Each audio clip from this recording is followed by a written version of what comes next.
E eu queria que você abrisse a sua Bíblia comigo hoje no primeiro capítulo do livro de Neemias. Neemias, capítulo 1. E nós vamos ter, como nós tivemos de manhã, uma leitura um pouquinho mais extensa, mas a palavra do Senhor, ela é eficaz. Se a minha palavra não prestar em nada, a palavra do Senhor vai ter valido a pena a gente ler. Amém? Então, por isso que é importante. Então, fique ligado, eu vou usar a versão NVI, ok? E nós vamos ler a partir do primeiro versículo do capítulo 1 de Neemias. E a palavra do Senhor diz assim: palavras de Neemias, filho de Acalias. No mês de Quisleu, no 20º ano, enquanto eu estava na cidade de Suzã, Hanani, um dos meus irmãos, veio de Judá com alguns outros homens, e eu lhes perguntei acerca dos judeus que restaram, os sobreviventes do cativeiro, e também sobre Jerusalém.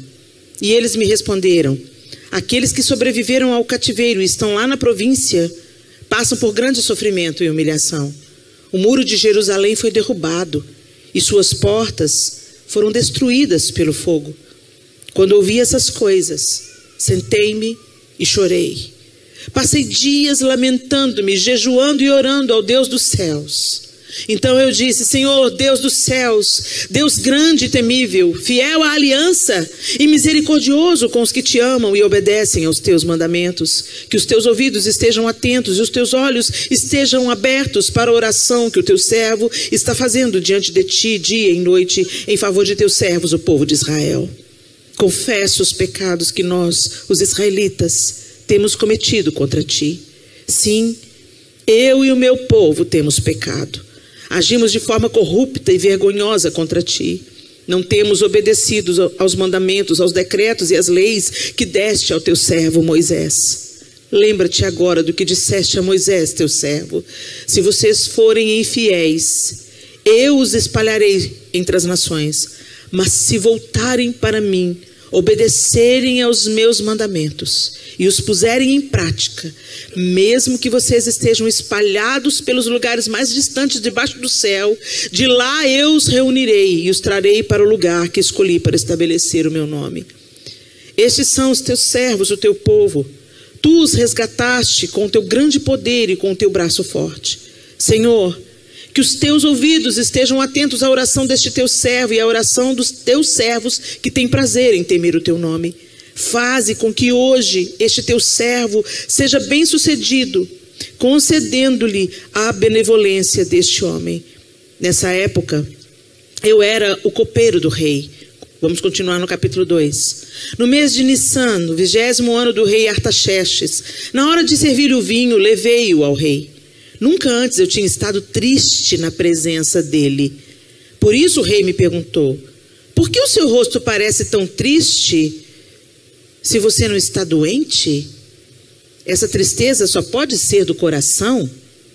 Com muito medo, eu disse ao rei: que o rei viva para sempre. Como não estaria triste o meu rosto se a cidade em que estão sepultados os meus pais está em ruínas e as suas portas foram destruídas pelo fogo? O rei me disse: o que você gostaria de pedir? Então orei ao Deus dos céus e respondi ao rei: se for do agrado do rei e se o seu servo puder contar com a sua benevolência, que ele me deixe ir à cidade onde meus pais estão enterrados em Judá, para que eu possa reconstruí-la. Então o rei, estando presente, a rainha sentada ao seu lado, perguntou-me: quanto tempo levará a viagem? Quando você voltará? Marquei um prazo com o rei e ele concordou que eu fosse. A seguir, acrescentei: se for do agrado do rei, eu poderia levar cartas do rei dos governadores do Trans-Eufrates para que me deixem passar até chegar a Judá. E também uma carta para Asaf, guarda da floresta do rei, para que ele me forneça madeira para as portas da cidadela que fica junto ao templo, para os muros da cidade e para a residência que irei ocupar. Visto que a bondosa mão de Deus estava sobre mim, o rei atendeu os meus pedidos. Senhor, essa é a tua palavra e nós pedimos que o Senhor fale conosco nessa noite, cada um na sua necessidade e particularidade. O Senhor, que é um Deus todo-poderoso, conhece o coração de cada pessoa aqui. Que o Senhor nos comunique aquilo que o Senhor quer nos comunicar nessa noite, para a glória do teu próprio nome, em nome de Jesus. Amém. O povo de Israel estava disperso pela sua desobediência. Moisés havia conduzido o povo através do deserto, conduzindo-os à terra que mana leite e mel, Canaã. E quando eles chegaram diante da cidade, depois de terem passado pelo Sinai, e o Senhor ensinou o seu povo como eles deveriam viver a partir dali, eles vão para Canaã. E quando eles chegam diante da terra de Canaã, os espias entram e voltam com um relatório. 2 deles voltaram com um relatório otimista. Eia, subamos, que o Senhor nos entregará essa terra. Mas os outros voltaram desalentados, dizendo: por que o Senhor nos trouxe aqui? Nós seremos consumidos como gafanhotos. Eles não creram que o Senhor Todo-Poderoso, o mesmo Deus que havia executado juízo sobre os deuses egípcios através de 10 pragas, o mesmo Deus que havia poupado do extermínio o seu povo e os seus primogênitos, o mesmo Deus que havia aberto o mar, o mesmo Deus que havia conduzido-os até Elim, o mesmo Deus que havia feito eles atravessarem o deserto, aquecendo com uma coluna de fogo durante a noite, protegendo-os com uma coluna de fumaça durante o dia, o mesmo Deus que os havia preservado de todo mal, eles não creram que ele era suficiente para entregar a terra. Então eles mesmos pronunciaram sua sentença: somos como gafanhotos diante do povo da terra, eles são gigantes e nós seremos exterminados. E Deus disse: então vai ser como vocês disseram, vocês não creram que eu posso fazer? Então essa geração vai percorrer o deserto até que caia no deserto e seja enterrada no deserto essa geração que não creu. Todos os de 20 anos para cima morreram, exceto Josué e Caleb, os 2 únicos que creram que Deus era suficiente para prover a terra prometida. Quando esse povo morre no deserto e apenas aqueles que tinham 20 anos para baixo, já adultos, entram na terra, Moisés não iria entrar, porque o Senhor também puniu Moisés por causa do seu exagero, vamos dizer assim, da sua ira. Moisés só enxerga a terra de longe, mas Moisés dá as instruções para o povo. E Moisés é muito enfático. O Senhor fala enfaticamente: vocês vão entrar nessa terra e vocês vão possuir essa terra, mas eu não vou tolerar que vocês se associem aos deuses dessa terra. Eu não vou tolerar que vocês voltem a praticar aquilo que vocês praticavam no Egito. Porque o povo de Israel estava no Egito há 400 anos. Logo, eles estavam totalmente contaminados pela idolatria do Egito. Por isso Deus tira o povo do Egito e leva para o Sinai. E o primeiro mandamento é: eu sou o Senhor, o Deus que te tirou da terra do Egito. Somente a mim adorarás e somente a mim prestarás culto. Então a primeira coisa que Deus fala é se apresentar para o povo e fala: vocês não vão viver adorando falsos deuses, porque senão vocês morrerão. Mas vocês vão me conhecer e eu serei o seu Deus e vocês serão o meu povo. E a promessa era que daquele povo Deus traria o Messias que salvaria toda a humanidade. Deus, quando funda o povo de Israel, desde Abraão, ele já está pensando em todos os povos da terra sendo restaurados e reconciliados com Deus através do seu Filho, Jesus Cristo. Por isso que é tão importante, gente, a gente entender a Bíblia e entender que o Novo Testamento fala do Antigo e o Antigo profetiza para o cumprimento do Novo. Toda a Bíblia é a palavra de Deus. E aí, o povo foi alertado diversas vezes, mas eles entram, Deus os prospera, Deus levanta rei, eles pedem o rei, Deus dá Saul, Saul pisa na bola, Deus levanta Davi, Davi é um rei segundo o coração de Deus, Davi também pisa na bola, mas Deus não se aparta dele, porque Davi, diferentemente de Saul, tinha a capacidade de se arrepender dos seus pecados e não transferir responsabilidade ou querer se esquivar da culpa. Davi, diferente de Saul, dizia: sim, Senhor, eu pequei contra o Senhor, me perdoa. Coisa que Deus não tolera é gente que não assume as próprias responsabilidades e a própria culpa. O Senhor está sempre com o coração inclinado para aqueles que se arrependem e pedem perdão. Ele está sempre com seu coração inclinado e os seus ouvidos abertos para restaurar uma vida. Davi tinha essa capacidade, mas Davi não pôde construir o templo. Então Deus levanta Salomão para construir o seu templo, e Salomão constrói o templo, e Deus prospera Salomão, e Deus abençoa Salomão com sabedoria sobrenatural. E porque ele não desejou riquezas, mas priorizou sabedoria para governar o povo, Deus o abastece de riquezas. Mas o que acontece no final da vida de Salomão? Ele se une a várias mulheres de outras religiões, e ele acaba sucumbindo aos deuses dessas mulheres. E a partir daí, a descendência de Davi vai tendo altos e baixos. Quando você vai lendo o livro de Reis, você vai vendo reis justos, reis injustos, reis segundo o coração de Deus, reis tenebrosos como Manassés, por exemplo, que até sacrifício de criança fez dentro do território de Israel. E Deus vai avisando: vocês estão me aborrecendo, vocês estão me aborrecendo, vocês estão me aborrecendo, eu virei com juízo sobre vocês. Eu disse para vocês não se contaminarem com os deuses da terra, eu disse para vocês não praticarem as obras que eles exigem, eu disse a vocês que eu sou o Senhor, o seu Deus. E o povo não se arrependeu. E eles começaram a ouvir tanta profecia, a profecia não se cumpria, que eles começaram a desprezar.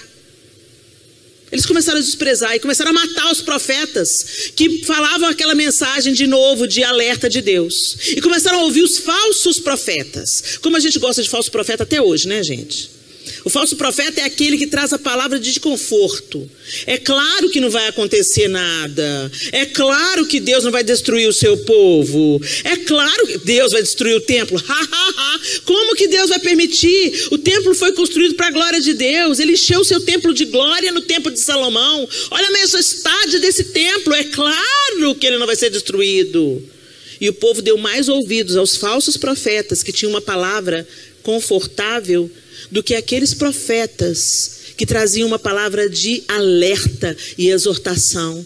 Ele dizia: conserta o caminho, conserta as veredas, voltem-se para Deus, arrependam-se, porque se vocês se arrependerem, o Senhor também vai voltar atrás na decisão de executar juízo. Mas eles não se arrependeram. Então veio o exílio. Deus permitiu que o rei babilônico viera e destruísse. Nabucodonosor passou um rolo compressor em Israel. Ele acabou com tudo. E primeiro foi uma primeira etapa. Nem na primeira etapa o povo se arrependeu. Então Deus teve que concluir a obra. Até que o templo foi destruído. Os muros de Jerusalém, a cidade santa, derrubados. As portas queimadas pelo fogo. E virou habitação de chacais e feras do campo. E é nesse contexto que Neemias, sabendo as notícias, e ainda assim os falsos profetas diziam: não, mas isso logo vai passar, logo o povo vai voltar. E Deus falou: não, pode ficar em Babilônia, pode construir sua cidade aí, pode ter seus filhos e se casar aí, porque vão levar muitos anos. Eles tiveram que ficar no exílio 70 anos. E nesse intervalo, Neemias, que servia ao rei Artaxerxes, era mordomo do rei, ficava sabendo das notícias e ficava devastado. É a mesma coisa de você estar aqui nos Estados Unidos e você está tendo uma vida até boa. Deus está te provendo, Deus está te cuidando, Deus te deu um bom emprego e aqui você tem prosperado. Mas aí você fica sabendo as notícias das suas famílias lá no Brasil. Quantos venezuelanos estão aqui nos Estados Unidos construindo uma vida? Eu conheci uma vez venezuelana lá na região da Flórida. E ela disse: pastora, a situação do meu país é muito séria, porque eu tento enviar remédio para minha família no Brasil. Chega no aeroporto, eles confiscam. É Venezuela. Eu falei: o quê? Falei: misericórdia. Está quebrado em nome de Jesus. Senhor, nos ajude, tem misericórdia de nós, Senhor. Perdoa os nossos pecados, Senhor. Perdoa os nossos pecados. E é o que estava acontecendo na Venezuela. E ela falou assim, olha, eu tento mandar dinheiro, não chega. Eu tento mandar mantimento, não chega. Eu tento mandar roupa, não chega. Eu tento mandar remédio, não chega. Mas como não chega? Vai pelo correio, ela vai pelo correio. Mas chega no aeroporto, eles abrem as caixas e distribuem a seu bel prazer. Isso é opressão. Isso é opressão. Você não tem direito, você não tem liberdade, você não tem privacidade, você não tem. E você tem as coisas que você envia. Então que prazer que você teria? Fala comigo. Se você estivesse vivendo num sistema assim, sabendo que a sua família está lá no Brasil sofrendo opressão. Imagina comigo uma situação. Não só sofrendo a miséria, a necessidade, as coisas que acontecem na vida, pelo desemprego, mas sofrendo injustiça, sendo abusados, sendo saqueados, sendo oprimidos e dominados. Como você se sentiria? Como você fica aqui sabendo que a sua mãe tá lá sem ter direito a receber uma ajuda que você quer mandar para ela? E está doente e precisando de um remédio. Era isso que estava no coração de Neemias.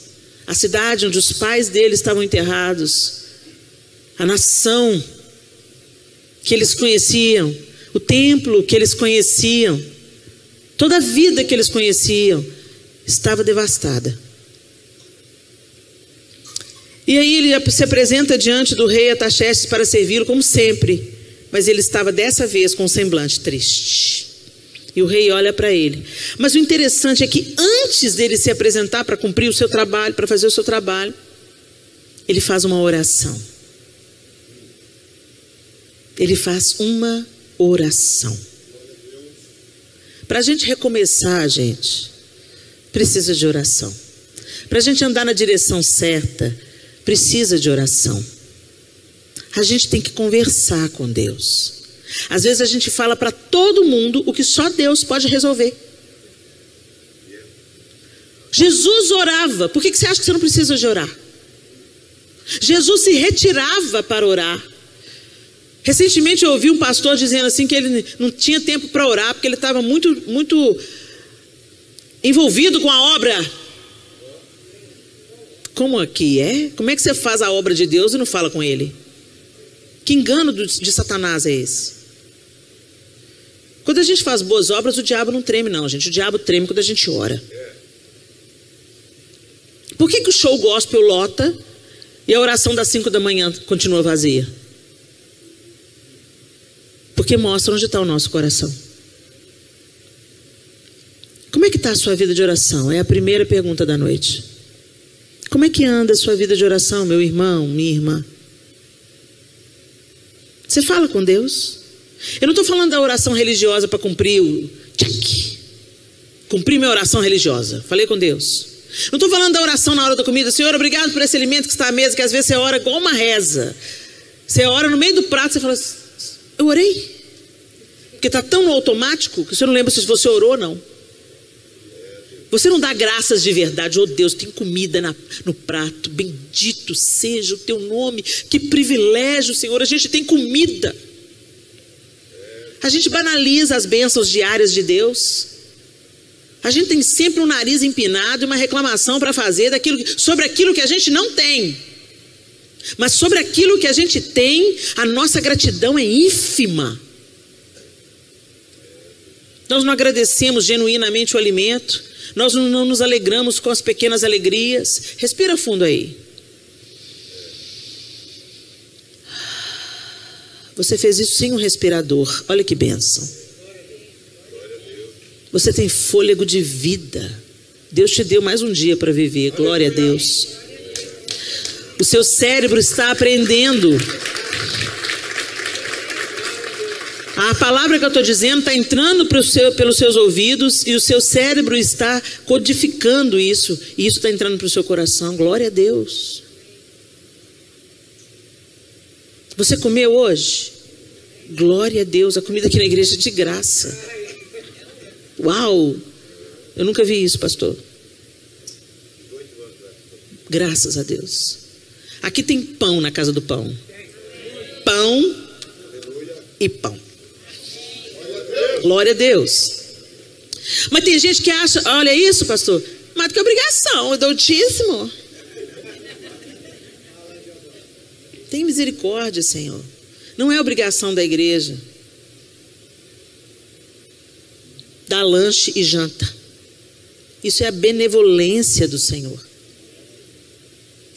Você está sentado numa cadeira confortável. O povo na África caminha 2 dias para assistir um culto. E ele senta no toco ou no chão, debaixo de uma árvore. E eita povo feliz. Eita povo feliz. Eles dão graças e eles dançam. Vai levar a gente no carro, dança. Vai comer, dança, canta. É incrível a alegria daquele povo. E aí não tem nada. Aí o gente, você vai pregar o evangelho na América? Vai pregar na África. Muito mais fácil pregar na África. Porque eles são sedentos, eles são alegres, eles são gratos pelo que têm. Aleluia. Dura coisa é pegar para quem acha que tem tudo. És pobre, cego e nu. Você acha que é rico e abastado? Diz o Senhor à igreja de Laodiceia. Mas eu te digo, você é cego, pobre e nu. E eu te aconselho que compre de mim colírio para enxergar. Nós somos a igreja de Laodiceia, gente. A gente tem uma vida muito boa e a gente acha que isso representa a bênção do Senhor. Será? Será que não é Mamon, nosso Deus? O povo de Israel precisou de ser levado para o cativeiro para dar ouvidos à voz do Senhor. O que vai precisar de acontecer com a gente para a gente dar ouvidos à voz do Senhor?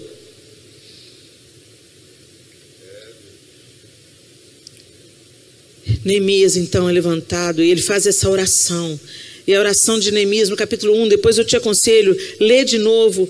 Mas todo o tempo ele fala de um jeito: Senhor Deus dos céus, Deus grande e temível, fiel à aliança e misericordioso com os que te amam e obedecem aos teus mandamentos.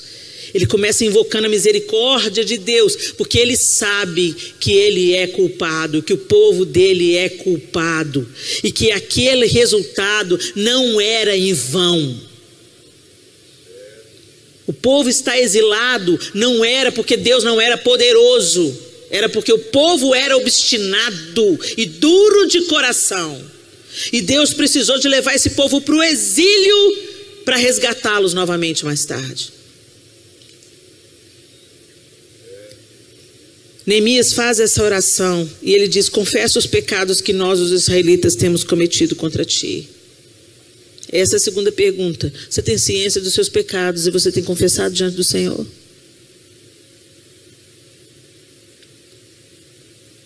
Qual é o pecado com que você está lutando com ele? Você sabe que é pecado.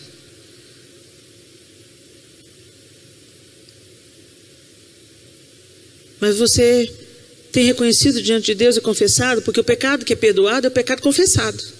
Não é o pecado escondido. O Senhor tem perdão para todo pecado. Está no pecado? Não interessa o seu pecado. É cabeludo, é tenebroso. Confessa e deixa. Confessa diante de Deus. Arrependa-se. Arrependimento, gente, não é chorar, não. Senhor, estou pecando, Senhor. E amanhã vai e faz de novo.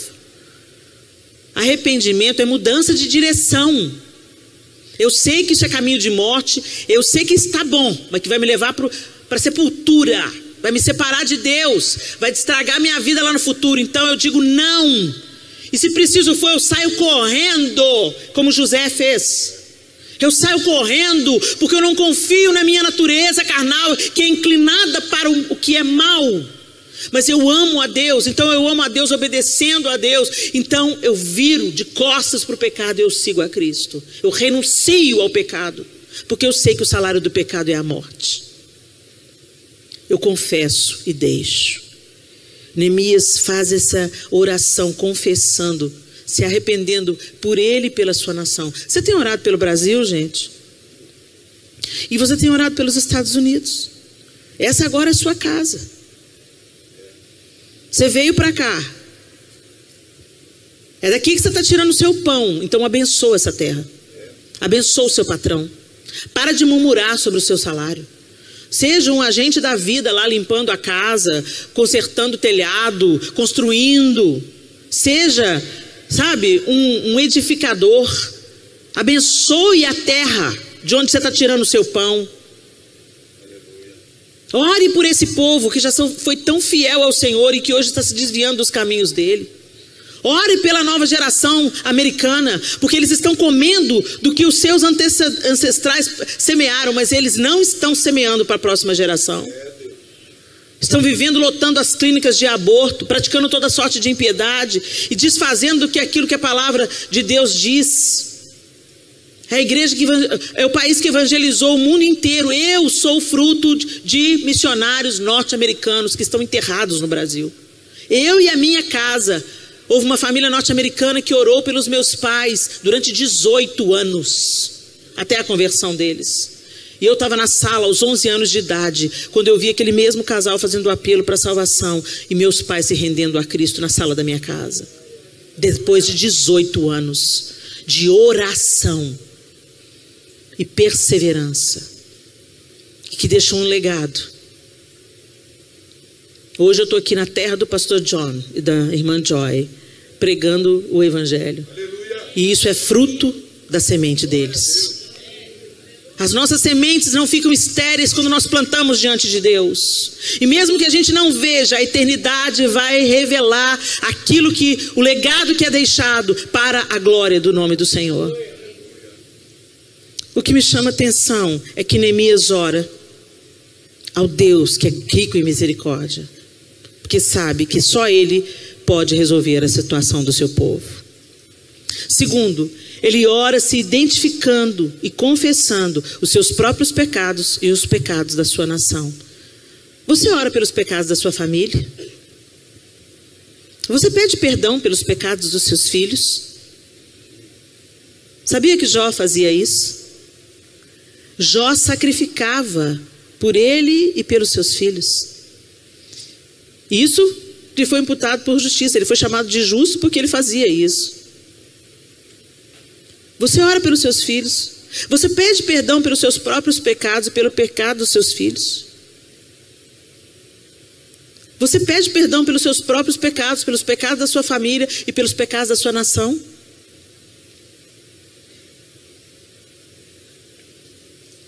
E Deus atende o pedido de Neemias. Deus inclina o coração do rei como ribeiros de águas. É o que o livro de Provérbios fala. Ele inclina o coração do rei como ribeiros de águas. Ele apresenta-se triste diante do rei Artaxerxes. E ele fala: por que você está triste se você não está doente?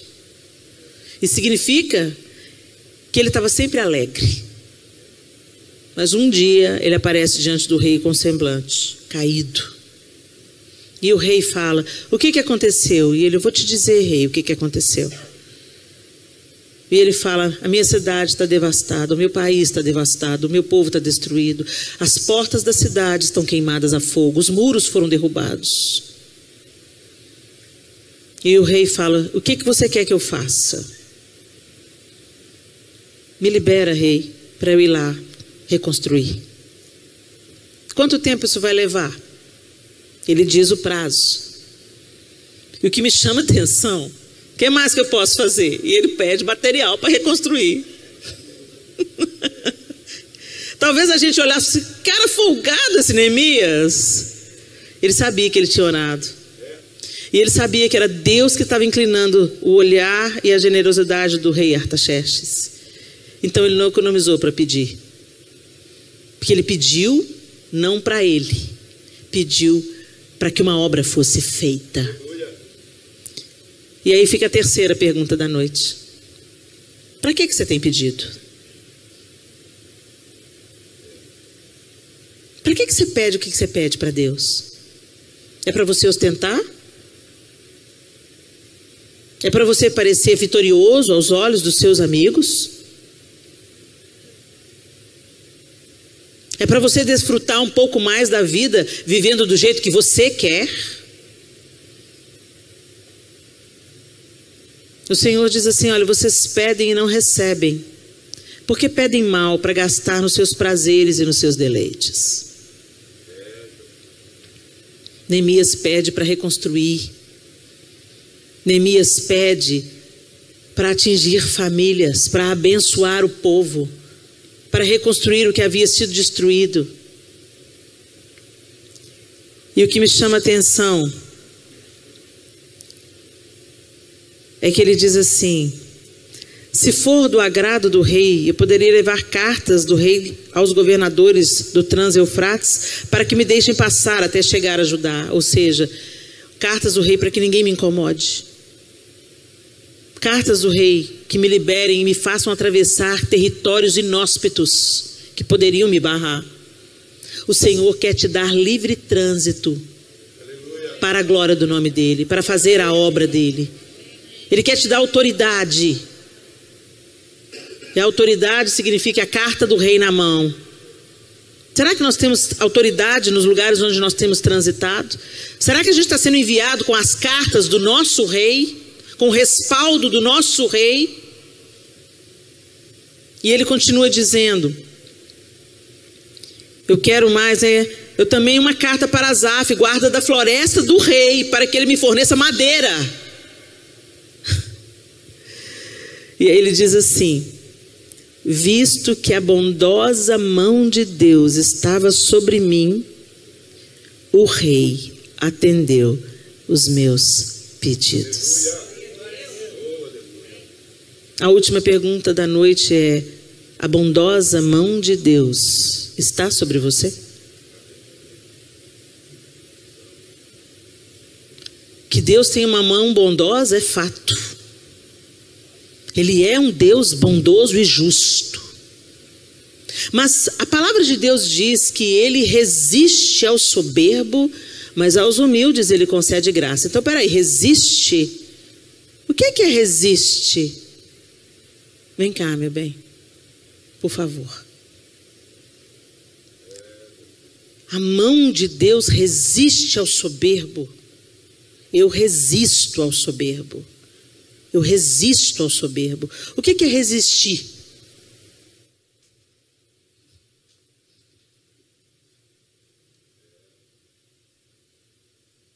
Eu quero me achegar a Deus, mas Ele me resiste.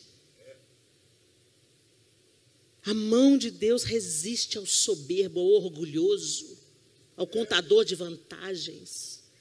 Às vezes você pensa que é o diabo te atrapalhando, mas é a mão do Todo-Poderoso que está resistindo à arrogância e à soberba.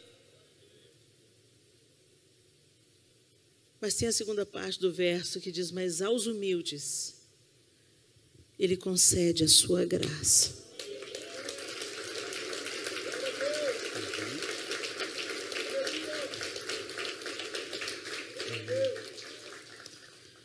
O Senhor quer te abraçar, te envolver na graça misericordiosa, mas Ele envolve os humildes, os dependentes, os que necessitam, os que têm consciência do seu próprio pecado e suplicam pelo seu perdão.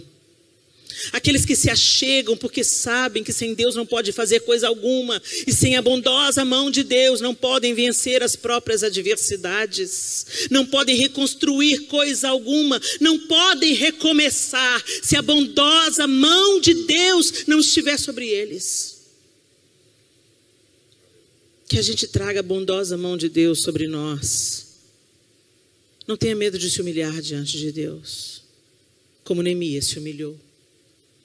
Não tenha medo de confessar os seus pecados, como Neemias confessou e admitiu com seus lábios. Ele abriu a boca e confessou, e invocou a misericórdia do Senhor. Sabe, a gente chega hoje para Deus dando ordens para Deus. Eu conheço crentes que chegam para Deus e falam assim: eu estou te dando uma última chance, hein? Eu vou lá nesse encontro dessas mulheres, se você não fizer alguma coisa, só quero ver se você me ama mesmo. Gente, a Bíblia diz, vai ler a Bíblia, gente. Vai ler a Bíblia para você não pagar mico.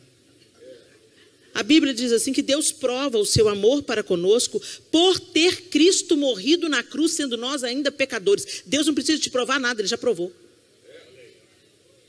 Ele não precisa de ficar, sabe essas profecias? Eis que te digo, filho amado, te amo muito. Me conta uma novidade. A palavra de Deus me conta que Ele me ama.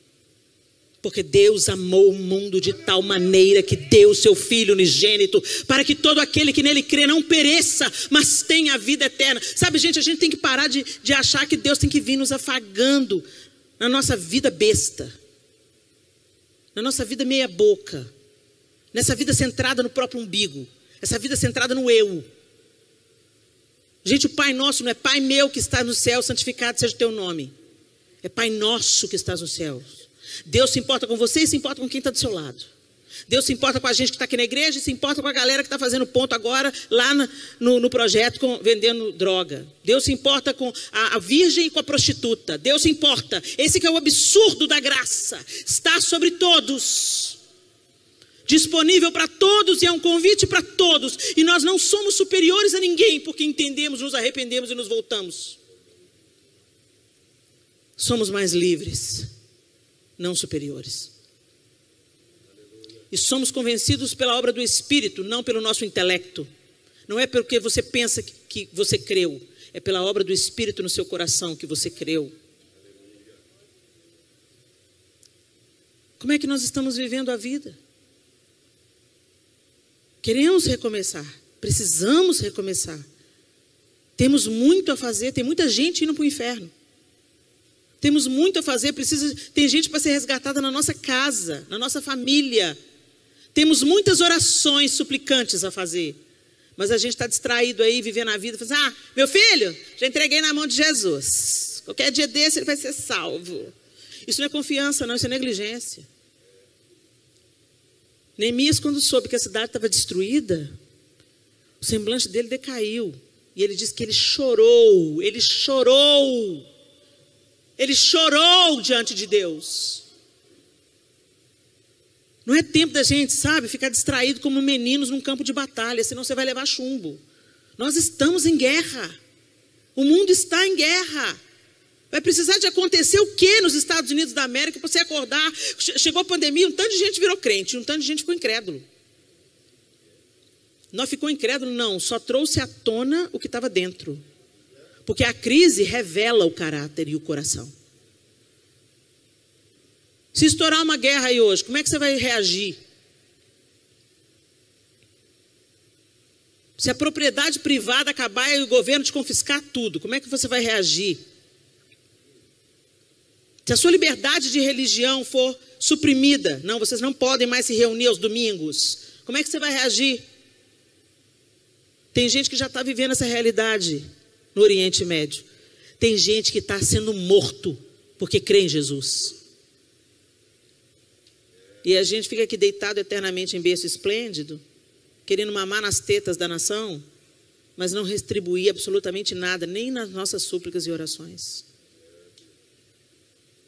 Que Neemias seja uma inspiração para todos nós. Um líder que já estava ocupando um lugar de honra numa outra nação, servindo ao rei e contando com a simpatia do rei. Certamente ele tinha uma acomodação confortável, era benquisto pelos seus patrões, uma vez que ele que servia o vinho para o rei. Ele era uma pessoa agradável aos olhos do rei. Devia ter a sua recompensa por isso. Mas ele não se acomodou. Ele não se dobrou diante dos deuses da terra.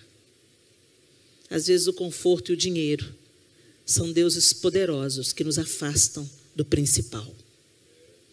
Tem gente que veio para a América falando, não, eu tenho um chamado missionário, mas se vendeu para Mamon, como Judas vendeu Jesus por 30 moedas. Às vezes você vende Jesus por um schedule.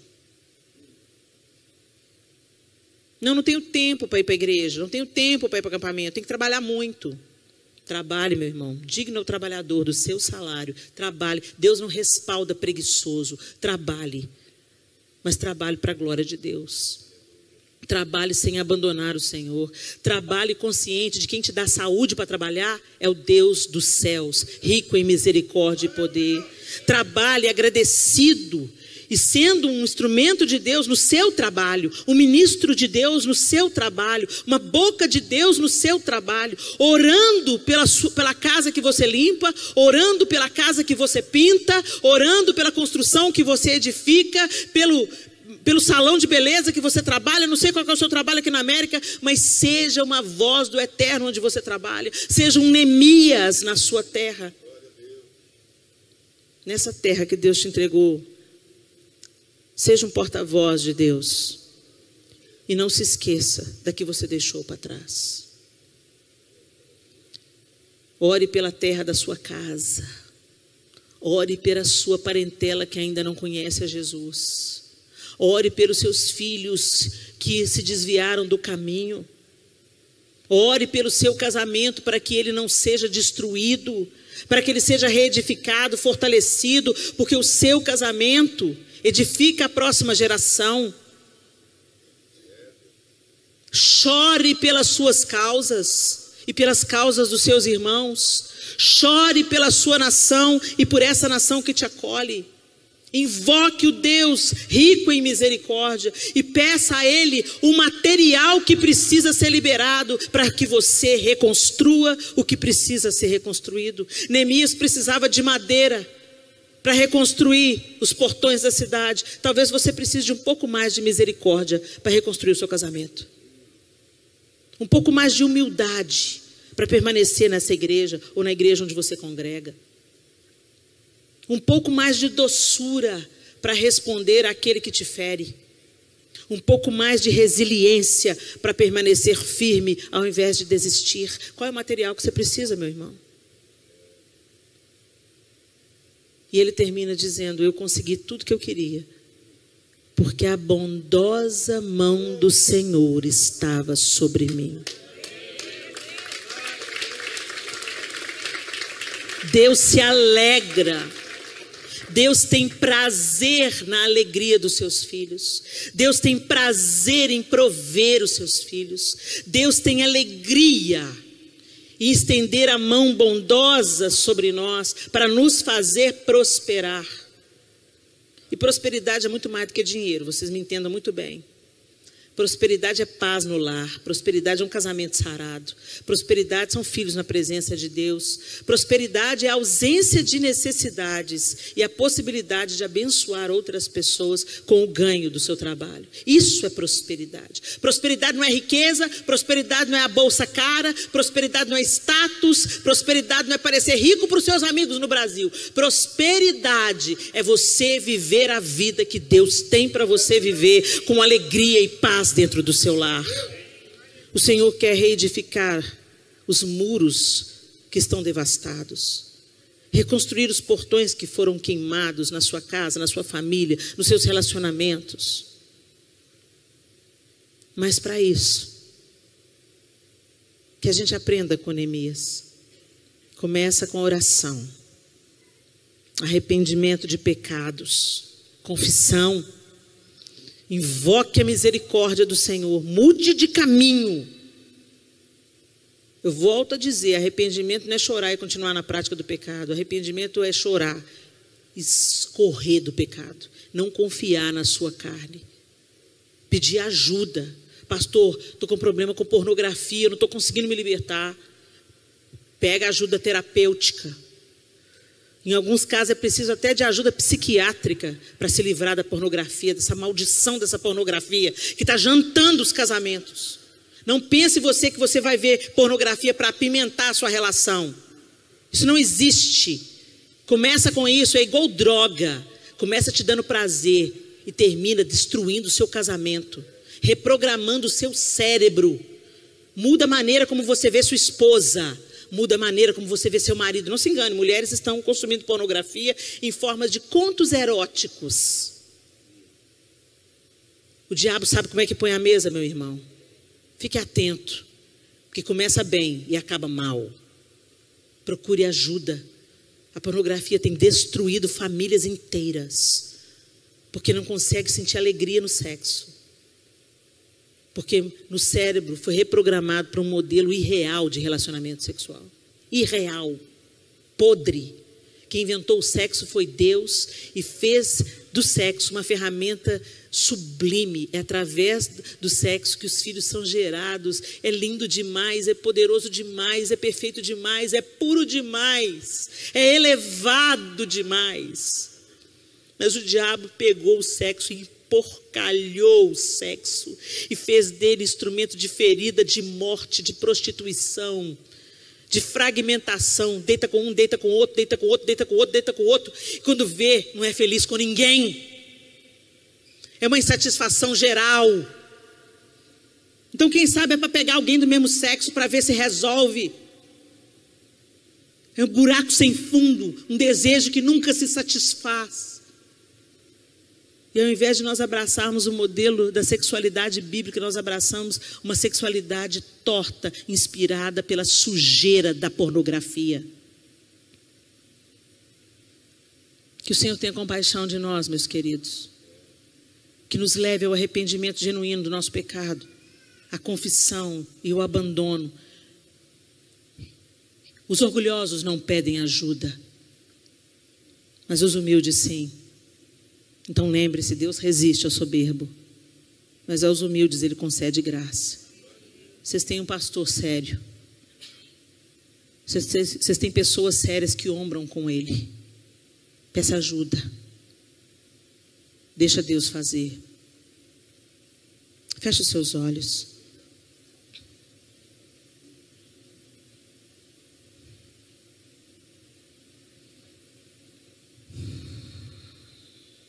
Senhor, Deus dos céus, Deus grande e temível, fiel à aliança e misericordioso com os que te amam e obedecem aos teus mandamentos.